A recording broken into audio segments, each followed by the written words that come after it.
السلام علیکم فرینڈس، یہ کتاب سیرت مصطفیٰ کی اس ویڈیو میں ہم بات کریں گے اعلان نبوت سے پہلے کے واقعات۔ تو چلے پھر سٹارٹ کرتے ہیں۔ بسم اللہ الرحمن الرحیم۔ کہ اسلام میں پہلے عربوں میں لڑائیوں کا ایک طویل سلسلہ جاری تھا۔ روز روز کی لڑائیوں سے عرب کے سینکڑوں گھرانے برباد ہو گئے تھے۔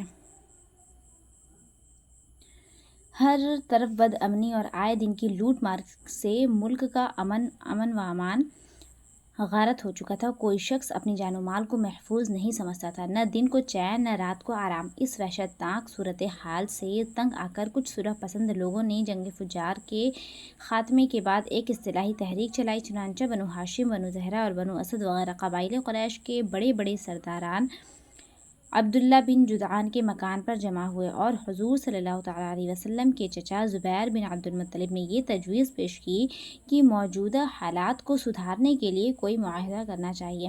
چنانچہ خاندان قریش کے سرداروں نے بقائے باہم کے اصول پر جیو اور جینے دو کے قسم کا ایک معاہدہ کیا اور حلف اٹھا کر عہد کیا کہ ہم لوگ ملک سے بد امنی دور کریں گے، مسافروں کی حفاظت کریں گے، غریبوں کی امداد کرتے رہیں گے، مظلوم کی حمایت کریں گے، مدد کریں گے اس کی، اور کسی ظالم یا غاصب کو مکہ میں نہیں رہنے دیں گے۔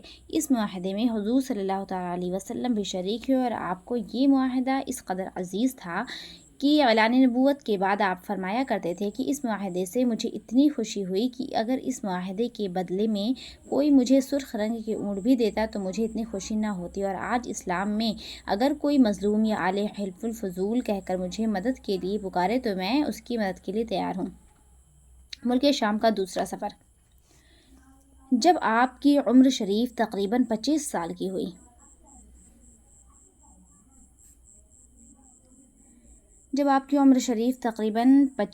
کی ہوئی تو آپ کی امانت اور صداقت کا چرچا دور دور تک پہنچ چکا تھا۔ حضرت خدیجہ رضی اللہ تعالیٰ عنہا مکہ کی ایک بہت ہی مالدار عورت تھیں۔ ان کے شوہر کا انتقال ہو چکا تھا۔ ان کو ضرورت تھی کہ کوئی امانت دار آدمی مل جائے تو اس کے ساتھ اپنی تجارت کا مال و سامان ملک شام بھیجیں۔ چنانچہ ان کی نظر انتخاب نے اس کام کے لیے حضور اکرم صلی اللہ تعالیٰ علیہ وسلم کو چنا اور کہلا بھیجا کہ آپ میرا مال تجارت لے کر ملک شام جائیں۔ جو معاوضہ میں دوسروں کو دیتی ہوں، آپ کی امانت اور دیانتداری کے بنا پر میں آپ کو اس کا دوگنا دوں گی۔ حضور صلی اللہ تعالیٰ علیہ وسلم نے ان کی درخواست منظور فرما لی اور تجارت کا مال و سامان لے کر ملک شام کو روانہ ہو گئے۔ اس سفر میں حضرت خدیجہ رضی اللہ تعالیٰ عنہا نے اپنے ایک معتمد غلام میسرہ کو بھی آپ کے ساتھ روانہ کر دیا تاکہ وہ آپ کی خدمت کرتا رہے۔ جب آپ ملک شام کے مشہور شہر بصرہ کے بازار میں پہنچے تو وہاں نستورہ راہب کی خانقاہ کے قریب میں ٹھہرے۔ نستورہ میسرہ کو بہت پہلے سے جانتا پہچانتا تھا۔ حضور صلی اللہ تعالیٰ علیہ وسلم کی صورت دیکھتے ہی نستورہ میسرہ کے پاس آیا اور دریافت کیا کہ اے میسرہ، یہ کون شخص ہیں جو اس درخت کے نیچے اتر پڑے ہیں؟ میسرہ نے جواب دیا کہ یہ مکہ کے رہنے والے ہیں اور خاندان بنو ہاشم کے چشم و چراغ ہیں۔ ان کا نامی محمد اور لقب امین ہے۔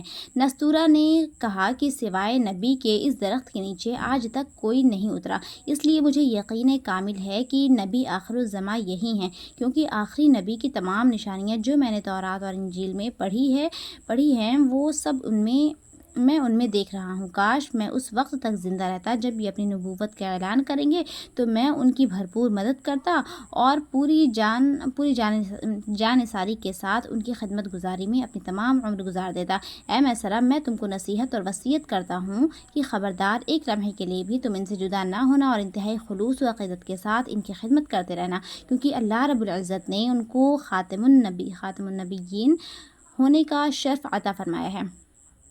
حضور صلی اللہ تعالیٰ علیہ وسلم بصرہ کے بازار میں بہت جلد تجارت کا مال فروخت کر کے مکہ مکرمہ واپس آ گئے۔ واپسی میں جب آپ کا قافلہ شہر مکہ میں داخل ہونے لگا تو حضرت بی بی خدیجہ رضی اللہ تعالیٰ عنہا ایک بالا خانے پر بیٹھی ہوئے قافلے کی آمد کا منظر دیکھ رہی تھیں۔ جب ان کی نظر حضور صلی اللہ تعالیٰ علیہ وسلم پر پڑی تو انہیں ایسا نظر آیا کہ 2 فرشتے آپ کے سر پر دھوپ سے سایہ کیے ہوئے ہیں۔ حضرت خدیجہ رضی اللہ تعالیٰ عنہا کے قلب پر اس نورانی منظر کا ایک خاص اثر ہوا اور وہ فرط عقیدت سے انتہائی والہانہ محبت کے ساتھ یہ حسین جلوہ دیکھتی رہیں۔